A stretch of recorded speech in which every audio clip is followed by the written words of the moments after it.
Hi, Mystery Recapped here. Today, I'm going to explain a horror thriller movie called Heretic. Spoilers ahead. Watch out and take care.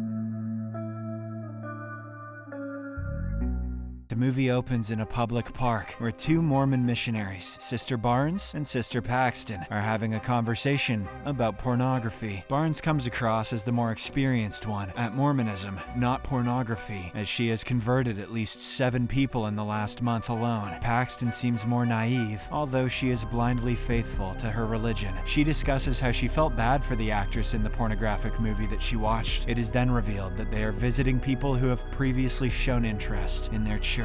Shortly afterwards, they arrive at a house, and Barnes locks their bicycles to a nearby fence. She puts the key in her pocket, knocks on the door, and they are soon greeted by a retired Englishman, Mr. Reed. The two sisters introduce themselves, explaining that they're here to discuss his interest in the Church of Jesus Christ of Latter-day Saints. Reed appears to be interested and invites them inside, pointing out to the stormy weather. But the missionaries explain that in order for them to come in, there needs to be a woman present for safety reasons. The charming Englishman assures them that his wife is home and preparing a blueberry pie at the moment. She exists, I promise. Just come on in. Once they are inside, Mr. Reed offers to take their damp coats and hang them nearby. The sisters agree to this, and the man leaves, saying that he'll also check on the snacks at the same time. He returns after a few minutes and says his wife will soon join them with the pie. The trio then settles down with their warm drinks and begins a conversation. But before talking about religion, Reed asks the sisters about their personal histories.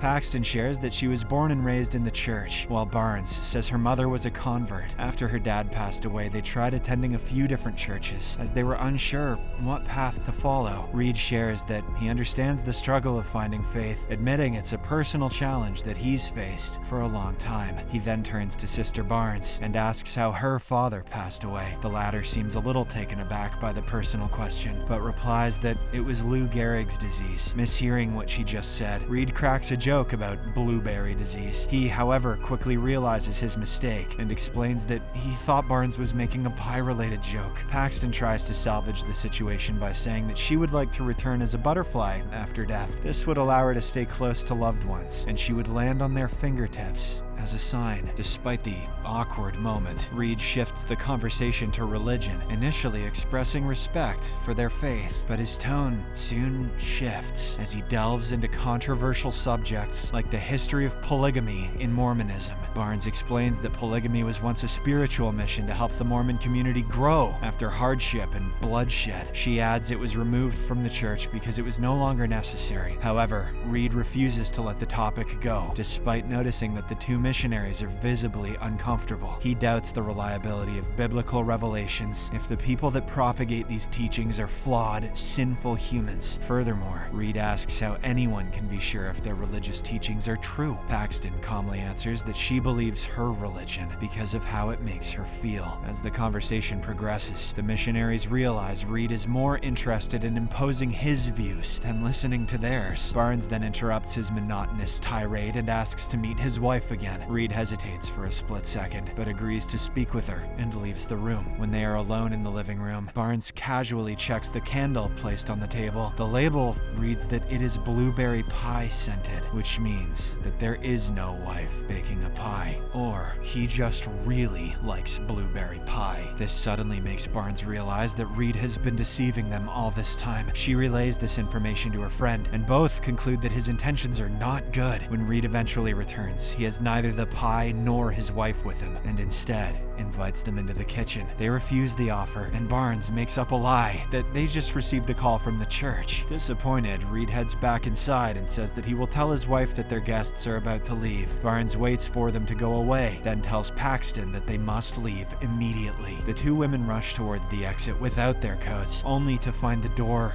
locked. Paxton then attempts to make a call, but discovers that there's no network. Suddenly, they hear a noise from inside, and a second later, the lights of the house go out. This forces the women to reluctantly head deeper into the house, where they come across a library. Reed also arrives in the room and welcomes them once more. The missionaries explain that they must leave as soon as possible. Reed calmly tells them to go ahead, and the women pick up their coats, which have been placed nearby. Rather curiously, the key to their bicycle lock is in Paxton's pocket. When they came in, Barnes had made sure she kept it in her pocket. She then asks Reed to open the door, but he explains that it's locked due to a timer system. He adds that the front door won't open until the next morning. Reed offers them the back door as an alternative, but they hesitate, sensing something is wrong. They insist on leaving through the front door, but Reed refuses, stating it's not possible. Suddenly, his tone becomes sinister, and he accuses them of lying about the church call. Barnes insists it was no excuse, but Reed argues that's impossible. He reveals that the walls and ceilings of the house are made of metal, blocking any signal. A panicked Barnes asks Reed if he has a phone, but he claims that he doesn't. I'm old as shit. I don't even know what a phone is. Frustrated, Barnes attempts to leave through the back door, only to see that it leads to the basement. She tries another door, but it also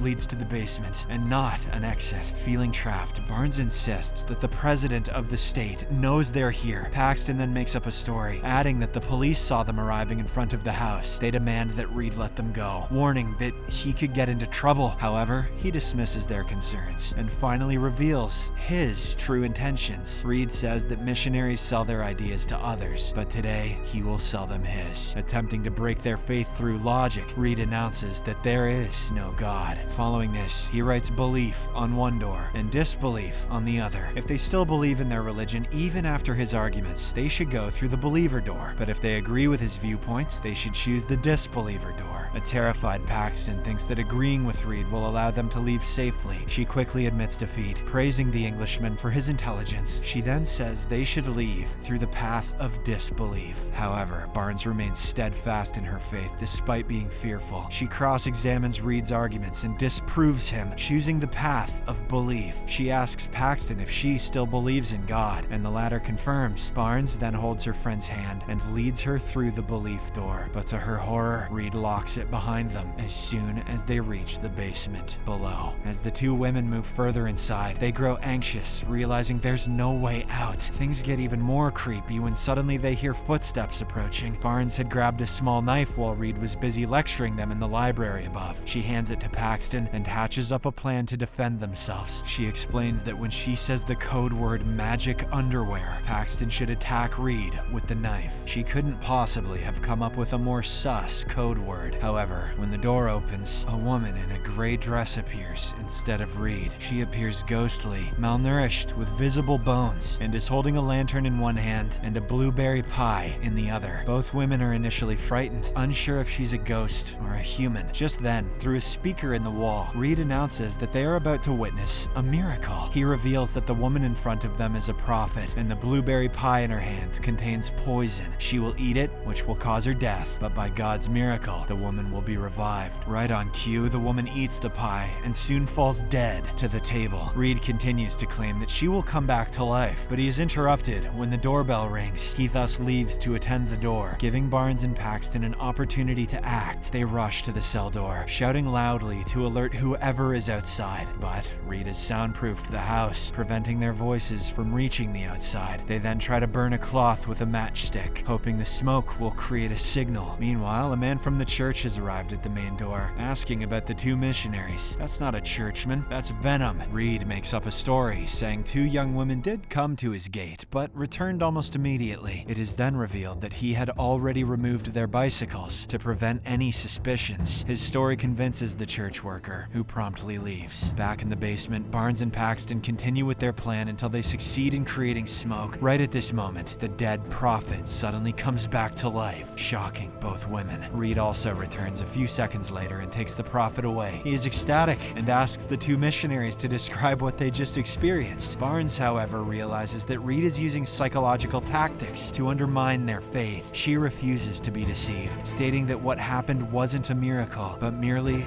a trick. This is when she signals Paxton to act and says the code word, magic underwear. But in a shocking twist of events, Reed acts first and slashes Barnes's throat. A terrified Paxton runs to the door, banging and screaming for help, but to no avail. Reed then tries to calm her down, assuring assuring her that Barnes will come back to life. However, when Paxton returns to the basement floor, Reed reveals that Barnes won't be resurrected. He extracts a metal object from her arm, which Paxton recognizes as a contraceptive device. The creepy Englishman explains that the so-called resurrection was sabotaged and compares it to a simulation, referencing the movie The Matrix. He claims Barnes had lived a double life, lacking true belief or vision, merely part of a programmed system. Reed then challenges Paxton, asking whether she believes in miracles or if his simulation theory is correct. Rather surprisingly, Paxton slowly begins to understand Reed's manipulation. She points out that the simulation was staged and says the so-called miracle is fake. She details how Reed staged everything, including the resurrection. When the bell rang and they were distracted, Reed had swapped the prophet with a body double. She had noticed subtle differences in the woman's position and face when she saw her again. She even speculates and moves a table to reveal a hidden basement underneath. Reed agrees that if a body is found there, her theory would be correct. But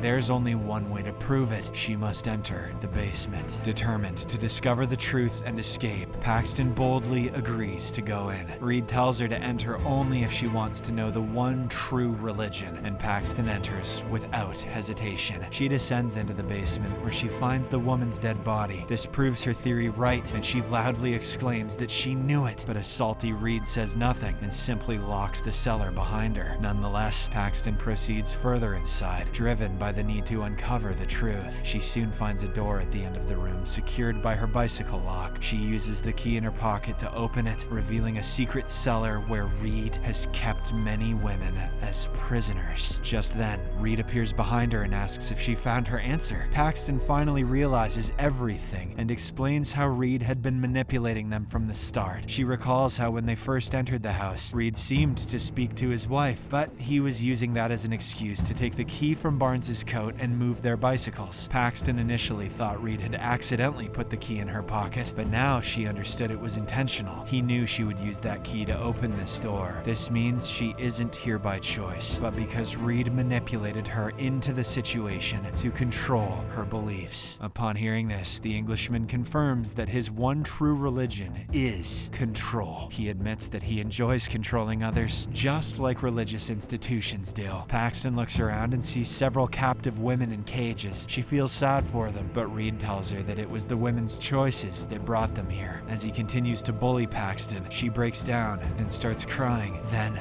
all of a sudden, she brings out her knife and stabs him in the neck. Paxton attempts to escape, but the whole house is like a maze. Things get even worse for her when Reed catches up. He stabs her in the stomach, and both of them drop to the floor. As they both bleed out, Reed tells Paxton to pray for them. The missionary begins praying, despite all the evil things that Reed has done to her. She sticks to her faith, showing kindness and resilience even in this dire moment. But just as Reed is about to finish her off, a wooden block with nails hits his forehead, killing him instantly. Paxton looks up and sees Sister Barnes, who is barely standing on her last ounce of energy. She then collapses to the floor, but her act of heroism encourages Paxton to keep trying. After saying goodbye to her friend, she jumps out the window from Reed's study. The movie comes to an end as she finally makes it outside. She sits nearby to catch her breath, and soon a butterfly lands on her hand, indicating that it is her friend, Barnes. Or maybe that she died in there. Or maybe it's just a butterfly.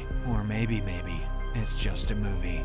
Subscribe for more videos like this, turn on notifications, and leave a like to help the channel out. Thank you for watching.